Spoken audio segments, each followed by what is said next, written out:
Bonjour à toutes et à tous. En ce début de mois de février, c'est une vidéo spéciale que nous allons vous présenter au sujet de l'hivernage au parc Astérix. Et oui, chaque hiver, le parc ferme ses portes pendant plusieurs mois, et vous devez sans doute vous demander ce qui se passe sur le parc à cette période. Eh bien, vous aurez la réponse à travers cette vidéo où le célèbre youtubeur Étienne, de la chaîne EDB Attractions, nous rejoindra pour nous apporter son expertise technique concernant les attractions. Chaque année, c'est le même pincement pour tous les irréductibles lorsqu'approche l'hiver et que l'on doit se préparer à dire à bientôt à notre cher Astérix.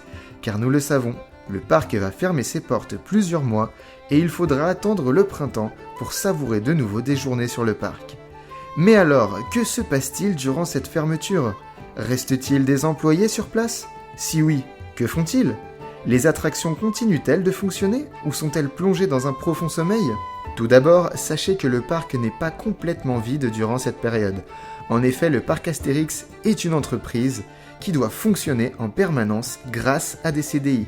Alors certes, c'est lorsque vient la haute saison que le parc vit vraiment et que l'entreprise engrange ses bénéfices, mais quand vient l'hiver, des équipes restent à pied d'œuvre pour préparer la saison à venir. C'est d'ailleurs l'occasion d'effectuer tous les travaux sur le parc. Qu'ils concernent les cheminements, les décors, les boutiques, les spectacles ou attractions, il y a sans cesse de quoi faire, que ce soit au niveau de l'entretien, des réhabilitations ou encore des nouveautés. Mais attardons-nous plus particulièrement sur les attractions.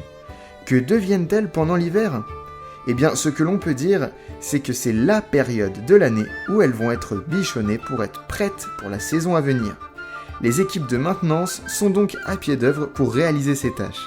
Mais d'ailleurs, Étienne, peux-tu nous expliquer un peu plus en détail en quoi consistent ces opérations de maintenance ?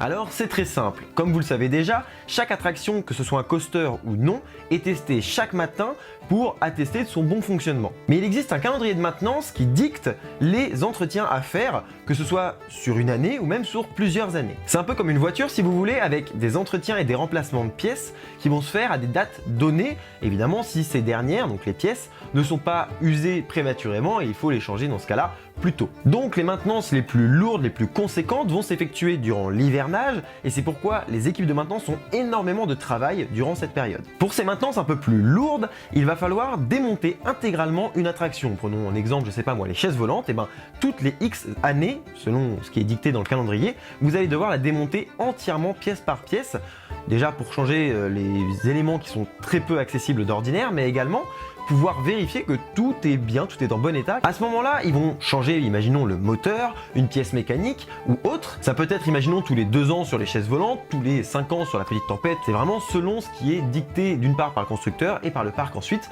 quand ils font leur calendrier. Il y a également les pièces donc d'usure classique qu'il va falloir changer. C'est des pièces qui vont naturellement s'user. On peut nommer les freins sur des coasters, donc c'est 2 lames, une sorte de mâchoire en fait, avec un système de compression qui va venir serrer la lame qui est sur le train et donc le freiner, le ralentir ou l'arrêter. Et ce système, ça s'use, c'est comme vos plaquettes de frein sur vos voitures, à force de freiner, ça s'use. Donc il faut changer les garnitures, ça peut arriver en cours de saison, encore une fois selon l'usure ou alors selon tout simplement la vieillesse de la pièce et utilisation, etc. Et l'hiver, on va aussi en profiter pour changer ces pièces-là. À la fin de tout ça, toutes ces vérifications, ces maintenances, on va passer à la phase de test. Donc une fois que l'attraction est remontée, fonctionnelle, on va la tester et la faire approuver par un organisme qui se nomme le TÜV ou la TÜV. Bon, il y en a d'autres d'organismes, mais au parc Astérix, c'est le TÜV. Et cet organisme va attester du bon fonctionnement de l'attraction et donc autoriser l'ouverture ou non. C'est surtout un aspect sécuritaire pour être sûr que l'attraction durant 1 an va fonctionner correctement sans risque pour le visiteur. Bien évidemment, la question se pose aussi pour les plus grosses attractions du parc, les montagnes russes, qui quant à elles possèdent des pièces mécaniques bien spécifiques, à savoir les trains. Et vous allez voir que ces trains ont le droit à un processus bien particulier. En effet, ils vont quitter le parc Astérix. Mais pour aller où ? Eh bien, au fin fond des Alpes, plus précisément dans la région d'Albertville et Annecy, où se situent les centres de maintenance de la Compagnie des Alpes, la société mère d'Astérix.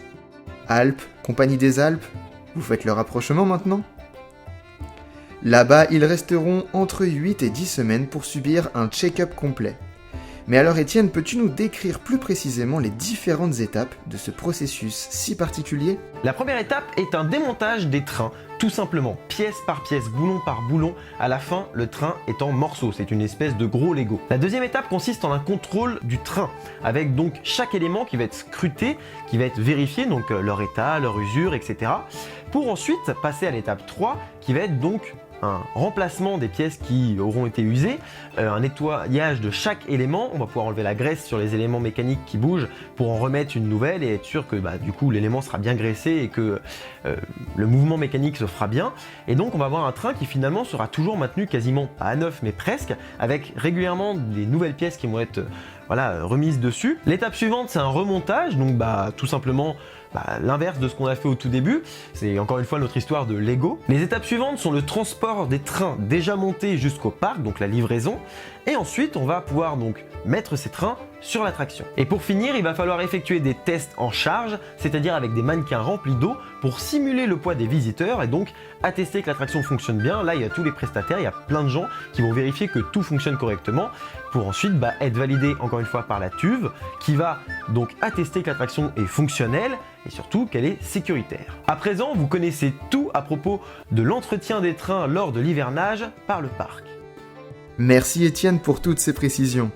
Pour les plus curieux qui se demanderaient quelles sont précisément les attractions dont les trains partent en hivernage dans les Alpes, il s'agit de Tonnerre de Zeus, Goudurix, Osiris, Pégase Express, SOS numéro bis, la Trace du Hura et le Vol d'Icare, ce qui fait donc 7 attractions. Voilà, vous savez à présent tout ce qui se passe au parc Astérix pendant cette période mystérieuse de l'hivernage. Tout, enfin non, pas exactement, puisque nul ne peut savoir quelles sont les nouveautés qu'est en train de nous préparer le parc Astérix pour sa réouverture. Pour le savoir, rendez-vous le samedi 3 avril. Voilà, c'est déjà la fin de cette vidéo spéciale. Merci à toutes et à tous de nous avoir suivis.